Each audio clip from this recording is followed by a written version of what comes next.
Há um anjo que está passando na tua frente, e ele diz assim: eu vim recolher os lixos. Eu vim recolher os lixos para que você seja salvo. Eu vim recolher as tranqueiras para que você seja salvo.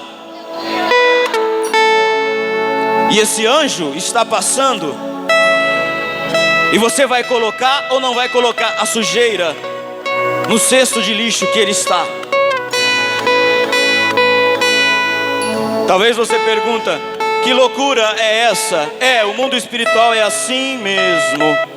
O mundo espiritual funciona quando você menos espera.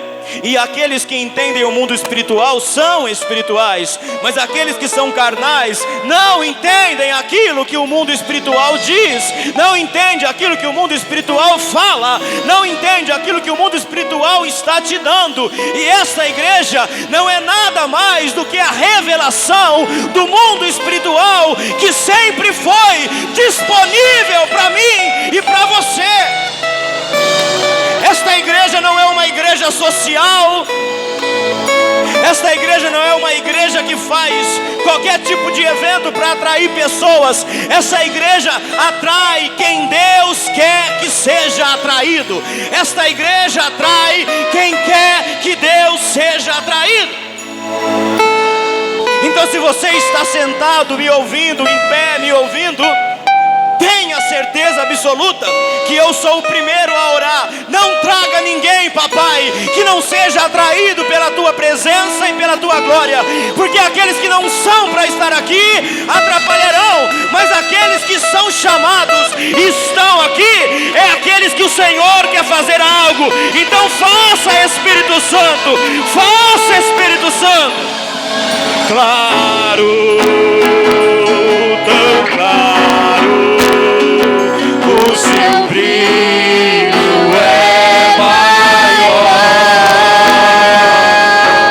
Claro, tão claro, o seu brilho é maior. Claro,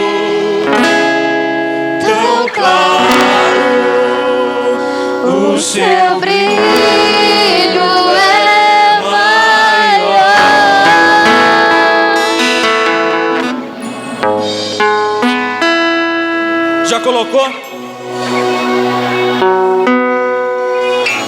Já colocou as tranqueiras no lixo? Já colocou a tranqueira no lixo?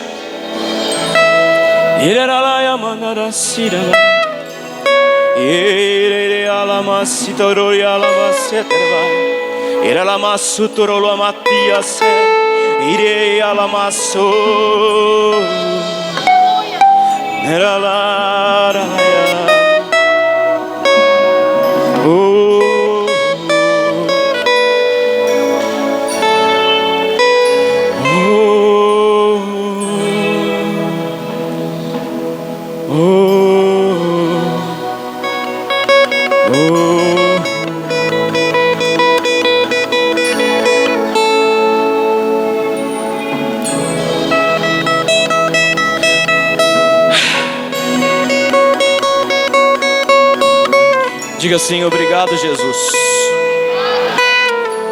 Toma teu assento agora.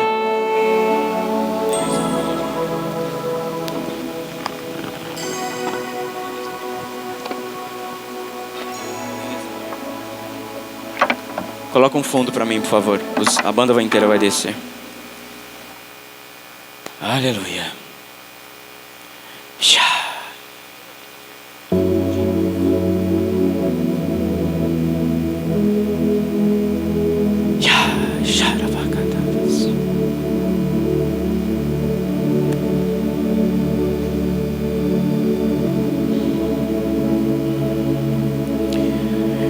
Eu quero hoje falar algumas coisas para vocês. Eu vou fazer uma pequena parte agora. O pastor Claudio Honor vai pregar 20 minutos, viu, pastor? Depois a pastora Lázara vai compartilhar algo que Deus deu para ela. Melhora o áudio aqui para mim, por gentileza, aqui em cima. E depois eu volto ministrando, e eu quero falar sobre as pedras. Mas eu quero dizer algo aqui para vocês. Segura um pouquinho essa primeira parte, as crianças vão ficar aqui, depois elas vão para a escolinha. Tá baixo aqui ainda. Pode deixar bem alto o meu microfone e eu regulo na direção da minha boca aqui. A irmã Reni teve um sonho bem simples. Tem detalhes que é só para eu saber do sonho, tem detalhes que é para vocês saberem. Nós estamos entrando, e o Brasil só funciona depois do carnaval, infelizmente. E nós estamos em um governo maligno, preste bem atenção. Nós estamos debaixo de um governo maligno do mundo, que esse governo ele sopra. Quando eu falo a palavra governo, entenda também a palavra trono. Ele sopra assim, ó. E ele tem o poder, infelizmente, de matar as pessoas. Ele tem o poder, infelizmente, de destruir as pessoas. A grande sacada do inferno não é matar você fisicamente apenas. Pode acontecer isso. Mas a grande sacada do inferno,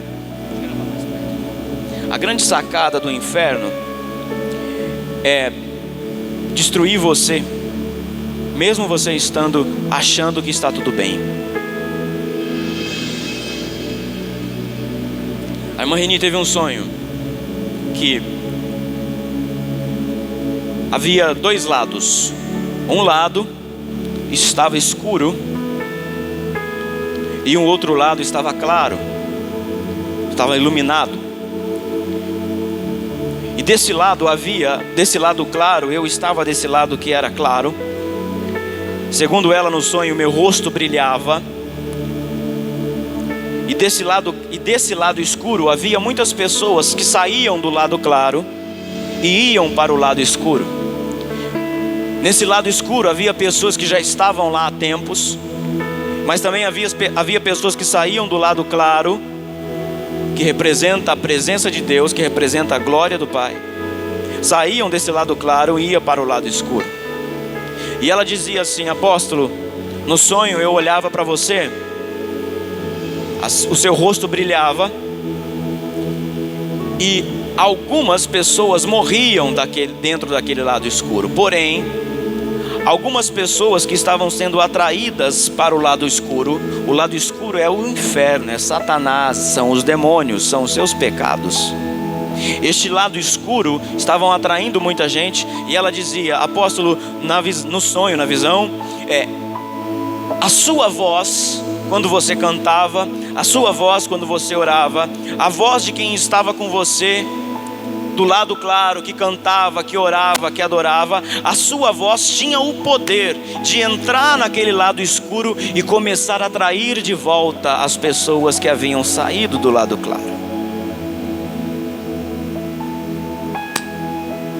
Ao mesmo tempo, na visão dela, havia aqui na frente do altar, havia um rio. E este rio levava muita gente. Quando a Bíblia diz de rio, a Bíblia fala de presença de Deus, a Bíblia fala de ritual de passagem, porque o ritual de passagem na cultura é: você coloca algo no rio para levar embora. Joquebede colocou Moisés no rio para que o rio fosse levar Moisés. Ontem, o Eduardo, nós estávamos orando aqui e o Eduardo disse: apóstolo, eu tive uma visão. E eu via, de um lado, água limpa, de outro lado, água escura. Desse lado onde havia água limpa, é a mesma representação do lado claro, aonde apareceu no sonho, na visão da irmã Reni. E a água suja, de barro com lama, representa todos aqueles que estão sendo atraídos para o pecado. Quando nós levantamos, quando nós acordamos, nós temos duas oportunidades. Uma oportunidade é olhar para o céu e dizer: obrigado, Senhor. E a outra oportunidade é sequer olhar para cima e dizer: da minha vida cuido eu.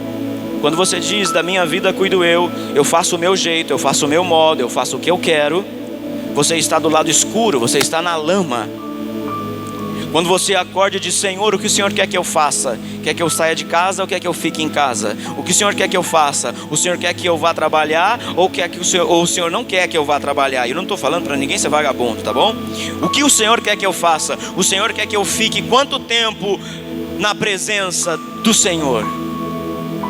Quando você acorda 5 minutos para ir trabalhar correndo, não toma banho e perde tempo, você perdeu a oportunidade de falar com Deus. Mas quando você reserva meia hora, 1 hora, seja antes de dormir ou depois de acordar, se você reserva meia hora para estar em primeiro lugar com o Eterno vai estar sempre com você. O grande problema é que nós achamos que nós estamos tudo bem. Eu olho no espelho todo dia e digo: Miqueias, você está errado nisso. E olho para cima e falo: Senhor, mostra para mim aonde eu estou errado. Nós temos que entender o seguinte. Eu vou mudar o histórico aqui. Vem aqui, pastora Lázaro, você vai contar o sonho agora. Vou mudar o histórico. Eu ia falar no final, vou mudar. Prepara o microfone para ela. Ela vai contar um sonho aqui em 5 minutinhos. Um sonho rápido e curto, mas muito revelador. Hoje, 3 horas da tarde, eu estava em casa. Eu deitei um pouco na cama para pensar e para projetar no mundo espiritual o que aconteceria no culto. Toda vez que você... Olha só, existem pessoas, eu vou dizer aqui, existem pessoas da nossa igreja que são filhos, pode subir, senta ali. Existem pessoas que são filhos dessa casa, viu, pastores, por favor. Existem pessoas que são filhos dessa casa e não estão sentados nesse banco hoje, só que estão em festinhas por aí porque postaram foto. Essas pessoas estão caminhando para o lado escuro. Eu não estou acusando ninguém. Eu estou dizendo para você o que é que você quer da sua vida. Eu tenho um negócio em mim, irmão. No ano de 2008, eu olhei para Deus e disse: Senhor, eu não quero. Olha só, eu disse em silêncio: Senhor, eu não quero o que o Senhor me deu. Porque o que o Senhor me deu não é uma mãozinha suave. O que o Senhor me deu é um chicote. E eu assim orando, eu já era obreiro nessa época. E eu orando e disse para o Senhor: eu não quero, porque Jeremias tinha chicote e morreu. Jeremias tinha chicote e sofreu. Ezequiel tinha chicote e sofreu. Todos os profetas tinham chicote e sofreu. Sai um profeta lá do canto, preste atenção nisso. Sai um profeta lá do canto, e eu só tinha pensado: demônio não tem poder para entender e para ouvir o que você pensa. Ele tem poder para ouvir o que você fala. Saiu um profeta lá do canto e disse assim para mim: ei, quem deu o chicote fui eu, e se você não usar, eu chicoteio você.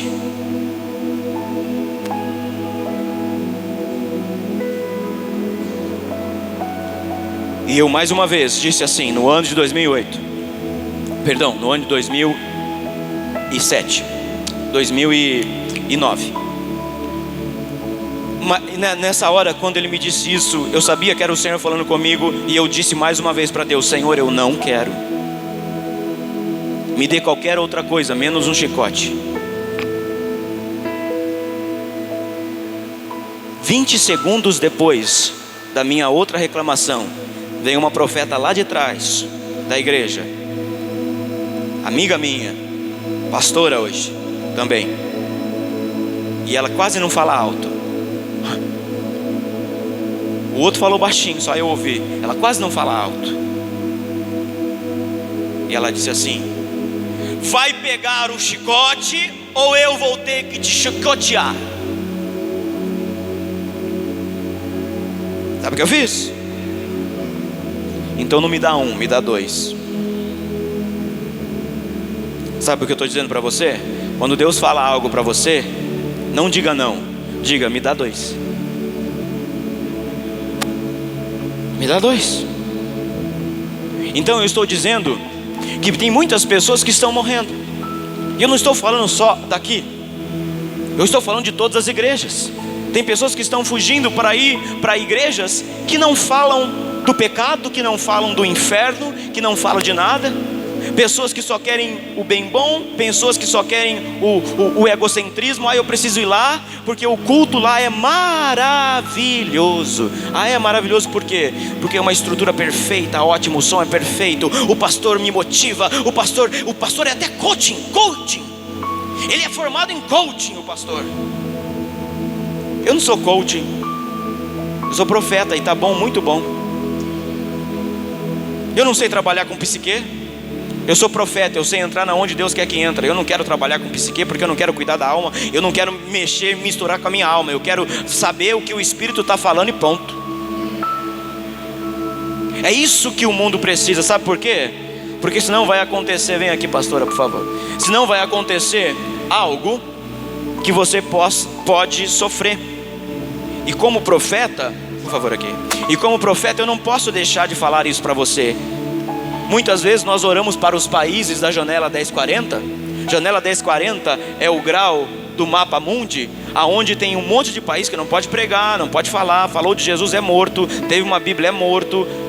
A gente às vezes olha lá para lá e todo mundo não ora por isso, todo mundo não ora por missões, todo mundo não intercede pela igreja perseguida. E aí fala, não, isso não é meu. Aqui no Brasil eu posso ir em qualquer lugar, se eu não gostar daquela igreja, eu me rebelo, corro para outra. Se eu não gostar dessa igreja, eu meto o pau no pastor, no apóstolo e corro para outra. Afinal a igreja existe para abrir. Aí você para e descobre que do nosso lado, na Bolívia, proibiu qualquer tipo de relacionamento com Deus. Se pregar de Jesus é morto e preso. Se abrir a tua casa para fazer um culto evangélico é morto e preso. E não é só cristão, aliás não é só evangélico, é todo aquele que é cristão. O cristão católico também está lá sendo metralhado na Bolívia, aqui do lado. Você vai deixar chegar aqui? A igreja vai deixar chegar aqui? Não pode. Nós somos, como igreja, nós somos o termômetro do mundo. Nós somos o termômetro da onde nós entramos. Você, preste atenção numa coisa, você é o termômetro de onde você vai. Se a tua vida está uma droga, você vai deixar aquele lugar uma droga. Se a tua vida está em perfeição com Deus, você vai causar ódio em todo mundo, mas glória a Deus por isso. Bem-aventurados aqueles que são perseguidos em nome de Jesus. Quando eu chego em algum lugar e tudo corre, tudo perfeito, eu digo, tenho um problema comigo. Eu preciso descer na olaria, preciso correr para o altar. Aí eu venho, corro para cá, choro, falo, Senhor, por que está tudo bem? Porque quando eu faço a coisa de Deus, nunca dá certo totalmente. Sempre o diabo vai querer incomodar você. Alguém postou nas redes sociais aqui da igreja, agora eu não lembro, uma frase que dizia assim: enquanto... Foi Felipe, acho que foi você. Como que é a frase? Dá meu celular aqui. Está no status.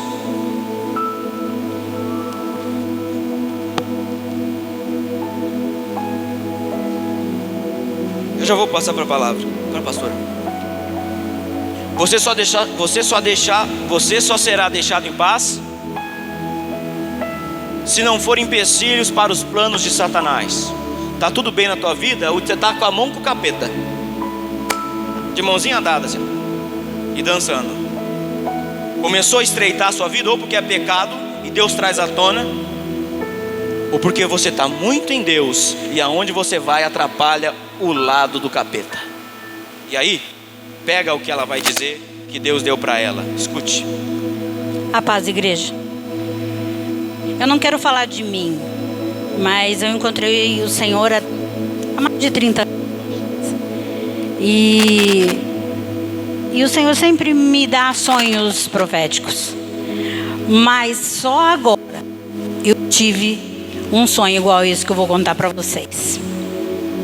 Então, o que eu vou contar para vocês não é para pôr medo ou te segurar na igreja ou com o Senhor. Porque isso não precisou acontecer comigo. Eu criei na palavra, amém?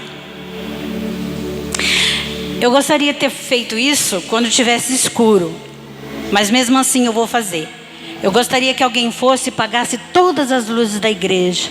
Por favor. E eu gostaria que a igreja prestasse atenção aqui. Paga tudo. Apaga tudo. Não dá para apagar aquele refletor?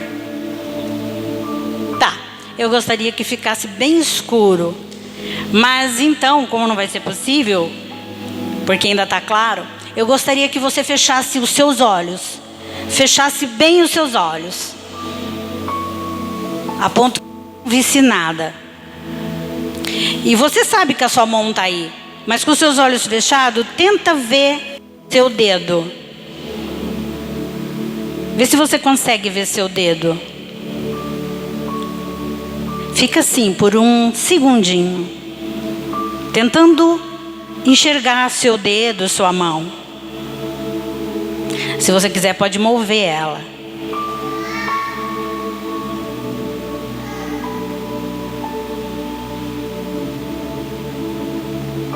Amém. Pode abrir seus olhos. E pode acender a luz da igreja. Para amanhecer ontem, o Senhor me deu esse sonho. E eu espero que ao contar esse sonho, você sinta por um pouquinho o que eu senti lá. Eu tive um sonho assim, nessa madrugada. Isso eu passei para os oficiais da igreja. Eu estava num lugar muito grande, parecia um shopping, com várias saídas. E eu sabia que estávamos prestes a ter um caos no mundo todo, para toda a humanidade. O céu começou a escurecer em pleno meio-dia. Fica todo escuro, virar noite. Havia só algumas aberturas no céu com claridade, muito pequena. Então, as pessoas saíam, começavam a correr, porque elas não estavam entendendo o que estava acontecendo com o céu. Não era a hora do céu se escurecer, mas ele estava ficando totalmente escuro. Então só havia umas pequenas aberturas de claridade no céu. Mas em minutos, tudo aquilo ficaria em plena escuridão. Em plena escuridão. Não haveria lua e nem estrelas. E as estrelas não iam enxergar. E nós não íamos enxergar nem mesmo as nossas mãos. Tamanho era a escuridão. Então eu me lembrei de Apocalipse no sonho. Na visão eu me lembrei de Apocalipse. E o Espírito falava no meu coração. E eu sabia que não havia mais nada a fazer. Nem me ajoelhar, nem clamar. Porque o que ele tinha dito ia acontecer. Não havia mais nada a fazer. E eu dizia aflita, isso para as pessoas que passavam por mim. Fica aqui, eu puxava as pessoas pelo braço. Fica aqui, não tem mais nada a fazer. Mas as pessoas queriam correr para suas casas, correr para achar os seus. E eu dizia, fique aqui para as pessoas, porque pelo menos aqui você sabe onde está. Correndo não vai adiantar. E se você for, vai se perder cada vez mais. Porque a escuridão era tanta que não saberá aonde estão. E no meio dessas pessoas, eu sabia, eu não via nenhum de vocês. Eu via pessoas diferentes, mas eu sabia que vocês faziam parte disso também.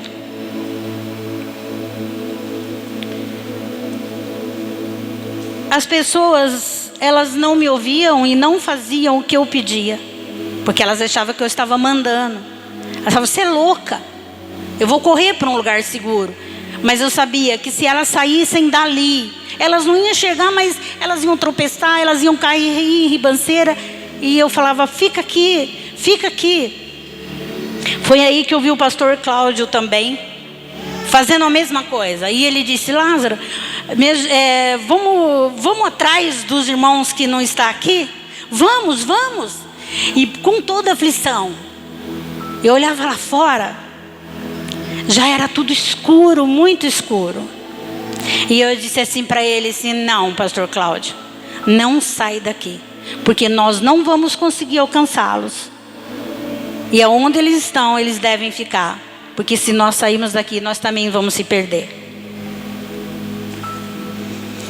E nessa aflição, eu fiquei ali, porque dentro de mim o Espírito falava assim. Eu ouvi a voz do Senhor falando: fica que eu vou te resgatar. Amém? E nessa luta eu acordei. Era uma luta constante. Baseado nisso tudo, eu vou ler. Eu fiz uma pequena colinha para ser rápido. Eu vou ler para vocês trechos da palavra que diz sobre isso. Em Joel 2:1 diz: porque o dia do Senhor vem e está perto. Joel 2:2 diz: dias de trevas e tristeza, de nuvens e trevas espessas, como antes nunca houve, e como depois disso nunca haverá. Sofonias 1:15 diz: portanto, aquele dia será um dia de grande indignação, dia de tribulação e profunda angústia, dia de sofrimento e ruína, dia de nuvens e trevas. Apocalipse 16:10 diz: então, cujo reino ficou sob trevas, a aflição foi de tal grandeza que os homens se mordiam suas próprias línguas. Mas mesmo assim eles blasfemavam contra o Deus dos céus. Em Amós 13 diz: aquele que cria e dá forma aos montes, faz e controla os ventos e pensamentos ao ser humano, aquele que é capaz de transformar o arraiar do dia em trevas. Então quem vai fazer isso não é o inimigo das nossas almas, é o Senhor. E eu acordei, era em torno de 6 e pouco. Eu fiquei algumas horas com aquela angústia no meu coração, aquela sensação de medo, de terror. Porque um dia vai haver isso. Você crendo ou não, eu crendo ou não, vai acontecer. Eu só espero que nós não estejamos mais aqui, amém? E eu então, quando ele me disse que eu ia passar isso para a igreja, que eu ia passar só para ele, ele disse passar para a igreja, e eu comecei então tirar esses versículos chave para trazer para você. E o Senhor então disse para mim: como ele dá algo para te corrigir, e se você não atende, aí é problema seu. Você vai continuar cada vez ficando pior. Então, ele vai se dar esse dia terrível para a humanidade. Mas para aqueles que andam em obediência, ele tem uma bênção. Que ele disse isso para mim. Aí eu encontrei, ele me deu. Em Jeremias 16 diz assim: dai glórias ao Senhor, vosso Deus, antes que chegam as trevas, e antes que os vossos pés tropecem nos montes escuros, antes que esperamos a vós a luz, ele transforme a mais densa escuridão, e a reduza em noite sem fim. E aí vem a promessa que, apesar disso tudo, nós temos quem? Aquele que perseverar até o fim. Porque ele diz em Apocalipse 21:25 assim: os seus portais, nós estamos falando das portas. Quando o Senhor me deu esse versículo, eu falei, amém, o Senhor encaixa tudo, né? Os seus portais estarão continuadamente abertos todos os dias, e ali não haverá mais noite. Amém? Glória a Deus. Essa é a palavra.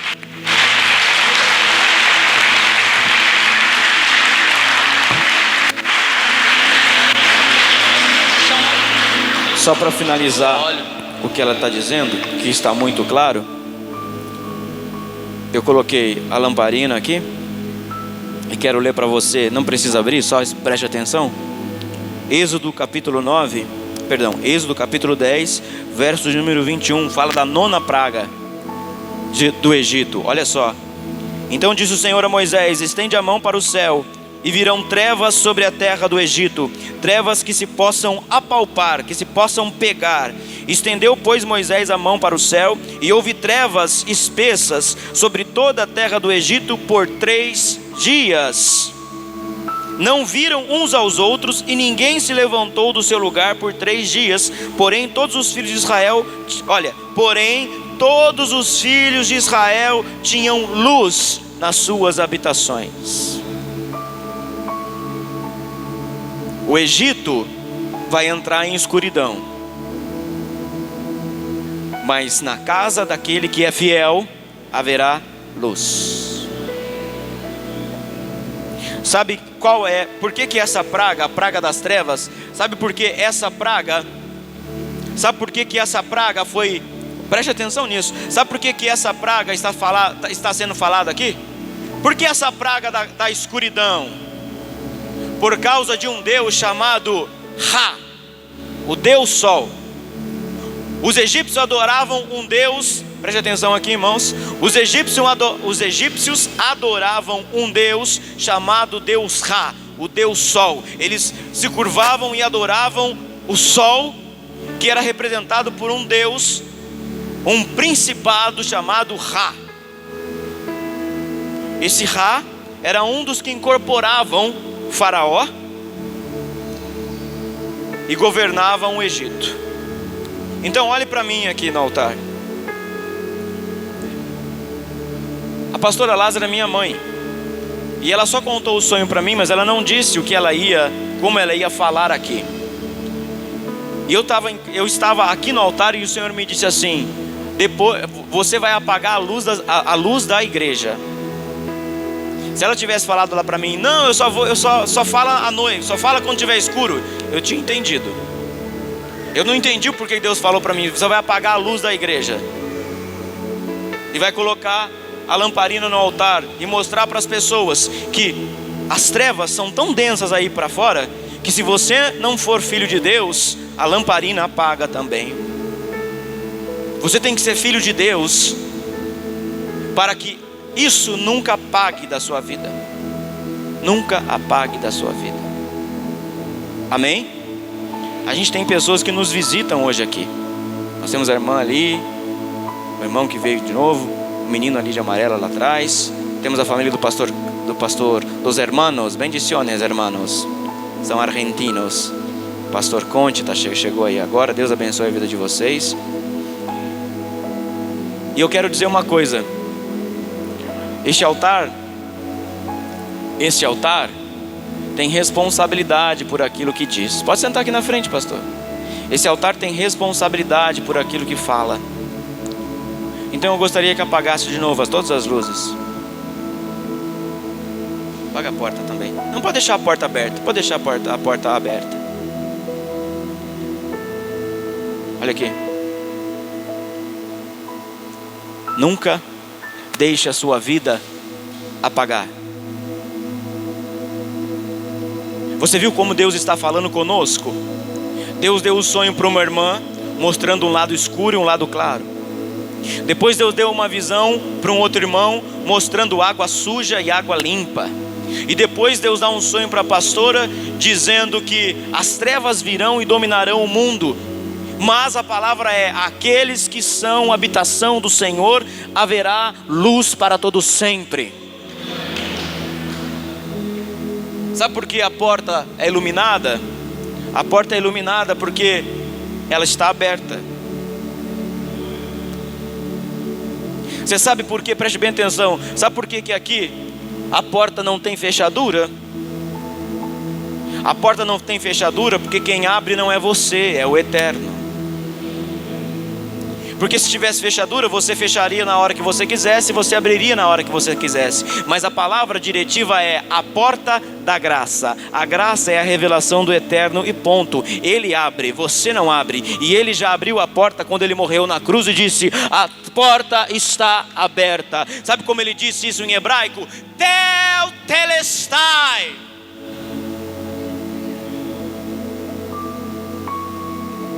Isso que ele disse. E antes dele falar isso, ele disse: Eloi, Eloi, lama sabachthani. Meu Deus, por que o Senhor me desamparaste? E depois ele disse: tel telestai. E a porta abriu. Está aberta até hoje. Basta você dizer: eu quero passar pela porta, eu quero mudar a minha vida, eu quero ser diferente, porque a porta está aberta. Você pode aplaudir o Senhor por isso?